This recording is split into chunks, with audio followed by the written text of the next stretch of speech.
Bonjour et bienvenue sur ATech. Aujourd'hui, le Japon oppose deux géants du rail. Le Hayabusa Shinkansen, roue sur rail à 320 km/h, qui traverse quotidiennement le Seikan Tunnel sous la mer, et le Maglev L0.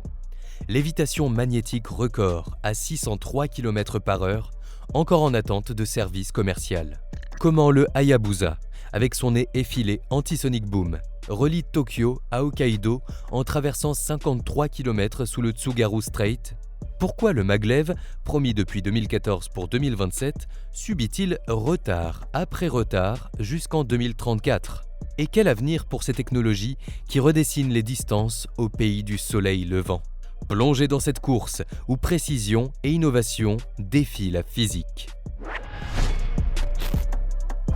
Le Hayabusa Shinkansen, opéré par JR East depuis 2011 sur les lignes Tohoku et Hokkaido, est l'incarnation de la philosophie du rail japonais, la vitesse au service de la fiabilité absolue. Il utilise les rames E5 et H5 Series, des joyaux d'ingénierie longs de 253 mètres pour 10 voitures. Ces trains à roues d'acier sur rail standard atteignent leur vitesse de croisière de 320 km/h entre Utsunomiya et Morioka. Si cette vitesse est impressionnante pour une technologie conventionnelle, elle est surtout maintenue avec une ponctualité légendaire, affichant en moyenne moins d'1 minute de retard par an. Un exploit logistique sans équivalent dans le monde. Le secret de cette performance sur des lignes sinueuses réside dans sa suspension active intégrale, Full Active Suspension, et son mécanisme d'inclinaison, Body Tilt. Le train peut s'incliner jusqu'à 1,5 degrés, lui permettant d'aborder en toute sécurité des courbes conçues pour des vitesses inférieures, sans jamais incommoder le passager. L'aspect le plus frappant du Hayabusa est son nez aérodynamique, surnommé le nez de canard, qui s'étend sur une quinzaine de mètres. Ce design n'est pas qu'une affaire d'esthétique, il est la solution technique au phénomène de l'onde de micropression ou sonic boom, un claquement violent qui se produit lorsque le train entre à vive allure dans un tunnel, comprimant l'air devant lui.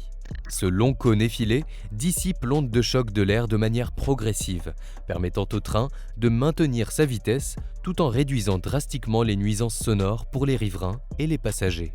À l'intérieur, 631 passagers voyagent dans 3 classes. Ordinary, 658 sièges, pas de 1040 mm, Green, 55 sièges, et la luxueuse Grande Classe, 18 sièges, avec prise électrique partout sur H5 et une isolation phonique exemplaire qui masque le sifflement du vent à 320 km/h. Mais le plus grand défi opérationnel du Hayabusa se trouve sous la mer. Il traverse le Seikan Tunnel, inauguré en 1988, qui fut longtemps le plus long tunnel sous-marin du monde avec ses 53,85 km, dont 23,3 km creusés sous le Tsugaru Strait, séparant l'île principale de Honshu de Hokkaido. À cet endroit, les rames circulent à 240 mètres de profondeur sous les eaux agitées du détroit. L'arrivée du Shinkansen sur Hokkaido a posé un problème technique et logistique unique. Le tunnel devait coexister avec les trains de marchandises conventionnels, appelés Keisei, qui utilisent des rails à écartement étroit. Les ingénieurs ont donc dû installer une configuration à double écartement, dual gauge complexe, où le Shinkansen utilise la voie standard, 1435 mm, et les trains de fret, l'écartement étroit, 1067 mm, les deux se croisant dans le même tunnel. Pour des raisons de sécurité évidentes et pour éviter les ondes de choc dangereuses lors du croisement entre un Shinkansen et un lourd convoi de fret, la vitesse du Hayabusa est obligatoirement réduite à 160 km/h dans la section sous-marine et certaines sections d'approche de Hokkaido. Ce ralentissement, bien que nécessaire, contraste avec la haute performance du train et ajoute un temps incompressible au voyage total de Tokyo, Shin, Hakodate, Hokuto, qui dure environ 4 heures et 10 minutes pour 823 km. En décembre 2025, le Hayabusa reste le service commercial le plus rapide du Japon, transportant des millions de passagers annuels avec une fiabilité absolue.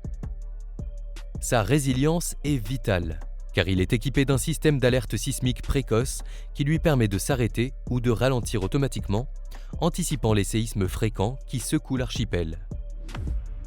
Face à cette perfection sur rail, le maglev Chuo Shinkansen, développé par JR Central, apparaît comme une véritable révolution qui défie la physique elle-même. Son système de lévitation est dit électromagnétique, EDS, et ne repose pas sur les aimants permanents classiques. Au lieu de cela, il utilise des aimants supraconducteurs puissants, refroidis à l'hélium liquide à une température cryogénique de 4 Kelvin, soit moins 269 degrés. C'est le mouvement du train lui-même, à partir d'environ 150 km/h, qui induit un courant électrique dans les bobines latérales du guideway en béton armé, créant des champs magnétiques qui soulèvent la rame de 0 à 10 cm au-dessus de la piste. Il n'y a aucune friction avec la voie une fois la lévitation atteinte, d'où le record homologué de 603 km/h établi en 2015 sur le Yamanashi Test Track. Le maglev est propulsé par un système de moteur linéaire long. La voie U-shaped en béton est en fait le stator du moteur, et les trains en sont le rotor. Cette technologie permet une accélération fulgurante. Il passe de 0 à 500 km/h en seulement 3 minutes et promet une vitesse commerciale de 505 km/h. L'objectif est de relier Tokyo à Nagoya en seulement 40 minutes et ultimement Osaka, réduisant le temps de trajet actuel de 1h40 par le Shinkansen classique à grande vitesse. La rame L0, capable d'atteindre 28 voitures et de peser 1200 tonnes avec une capacité de 1000 passagers, est un tunnel insonorisé en soie, conçu pour un confort maximal malgré la vitesse hypersonique. Le coût global pour les 286 km de la première classe, Tokyo-Nagoya, est estimé à environ 9 000 milliards de yens, environ 55 milliards de dollars, avec plus de 80% du tracé nécessitant des tunnels massifs pour minimiser l'impact sonore et traverser le terrain montagneux. Cependant, cette ambition technologique a été freinée par un obstacle qui n'est ni technique ni financier, mais environnemental et politique. Le maglev Chuo Shinkansen, initialement prévu pour un service commercial en 2027, a été officiellement retardé avec une mise en service désormais ciblée pour 2034. Ce retard est principalement dû à la forte opposition de la préfecture de Shizuoka. Le tracé du maglev doit traverser une courte portion, environ 8,9 km, des Alpes du Sud, dans la préfecture de Shizuoka. Le projet implique le forage d'un tunnel profond sous cette chaîne montagneuse. Les autorités locales et le gouvernement de Shizuoka ont exprimé des craintes majeures concernant l'impact hydrologique de ce chantier colossal. Leur principale préoccupation est que les travaux de forage drainent l'eau souterraine, réduisant ainsi le débit de la rivière Oi, qui est une source d'eau potable et d'irrigation vitale pour 630 000 habitants de la région. Malgré les garanties techniques de JR Central, la préfecture a refusé d'accorder les permis nécessaires tant que la preuve d'un impact environnemental sur le bassin versant de l'Oi n'était pas formellement apportée. Jusqu'à présent, la situation reste un bras de fer politique. Ce litige souligne une réalité cruciale. Même le projet d'infrastructure le plus avancé au monde doit se plier aux impératifs environnementaux locaux et aux exigences de souveraineté régionale sur les ressources naturelles. Ce conflit, plus que toute difficulté technique, a retardé de 7 ans le rêve japonais de transport hypersonique, laissant les trains Hayabusa continuer de dominer le marché. Voilà ce qui conclut ce décryptage. Merci d'avoir suivi jusqu'au bout.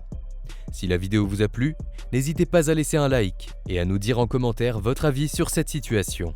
De nouveaux épisodes arrivent bientôt, alors n'oubliez pas de vous abonner à la chaîne et à activer la cloche pour ne rien manquer. À très bientôt.